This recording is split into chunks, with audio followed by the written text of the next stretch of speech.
कांग्रेस के अध्यक्ष पद का चुनाव खत्म हुआ और सीनियर नेता मल्लिकार्जुन खड़गे नए अध्यक्ष बन गए हैं। 26 अक्टूबर 2022 को मल्लिकार्जुन खड़गे अध्यक्ष पद संभालेंगे। 24 सालों के बाद कांग्रेस को गांधी परिवार से बाहर का कोई नेता बतौर अध्यक्ष मिला है। कांग्रेस के अध्यक्ष पद की रेस में दक्षिण भारत के दो बड़े नेता थे, तिरुवनंतपुरम से सांसद शशि थरूर और मल्लिकार्जुन खड़गे। सियासी गलियारों में थरूर को लेकर कहा जा रहा है कि तेरी जीत से ज्यादा मेरी हार के चर्चे हैं। पहले बात कर लेते हैं कांग्रेस पद के लिए जो चुनाव हुए उसमें किसे कितने वोट मिले। मल्लिकार्जुन खड़गे ने शशि थरूर को 6,825 वोटों से हराया। कुल 9,497 नेताओं ने वोट किया था, जिसमें से 7,897 वोट खड़गे को मिले और थरूर को 1,072 वोट मिले। कुछ वोट्स खारिज भी हुए हैं।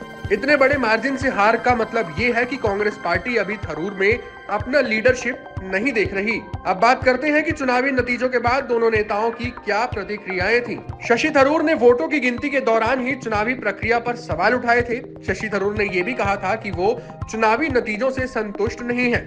थरूर ने गड़बड़ियों को लेकर अपनी पार्टी में चर्चा भी की। सिर्फ थरूर ही नहीं, थरूर के कुछ समर्थक नेताओं ने भी चुनावी प्रक्रिया पर सवाल उठाए।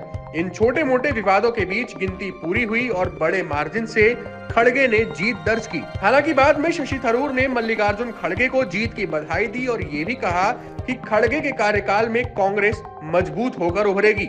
शशि थरूर ने कम वोट मिलने पर कहा कि वो इतने वोटों से भी खुश हैं, क्योंकि जो मोरल सपोर्ट थरूर को अपनी पार्टी से मिला वो भी उनके लिए अच्छा रहा। गांधी परिवार के चुनावी प्रक्रिया में कोई भी रोल होने पर जब थरूर से सवाल पूछा गया तो उन्होंने कोई भी विवादित टिप्पणी नहीं की और कहा कि उन्हें परिवार पर पूरा भरोसा है और जो गांधी परिवार ने कहा वो उन्होंने माना।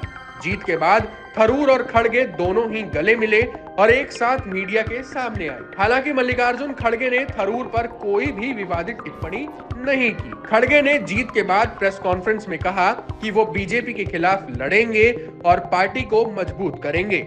चुनावी एक्सपर्ट्स का मानना है कि खड़गे की जीत के पीछे गांधी परिवार का होना माना जा रहा है। चुनाव से पहले भी जब दोनों नेता गोलबंदी करने में जुटे हुए थे तो उस वक्त थरूर सुधारों की बात करते नजर आ रहे थे, कुछ नए प्रयोग की बातें कर रहे थे।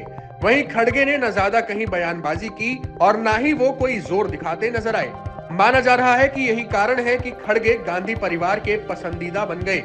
एक्सपर्ट्स की ही माने तो ये भी कहा जा रहा है कि अगर थरूर के जैसे बोल थे कैंपेनिंग के दौरान, वो अगर जीत जाते तो शायद पार्टी पर भी अपना कंट्रोल करते, जो कि गांधी परिवार के लिए आगे चलकर खतरा हो सकता था।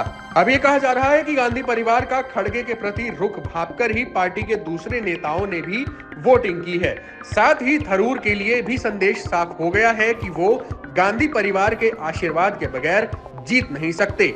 ऐसे में उनके बोल गांधी परिवार को रास नहीं है। यहाँ आपको ये भी बता दें कि शशि थरूर उन नेताओं में से भी हैं जिन्हें G23 का नाम दिया गया था।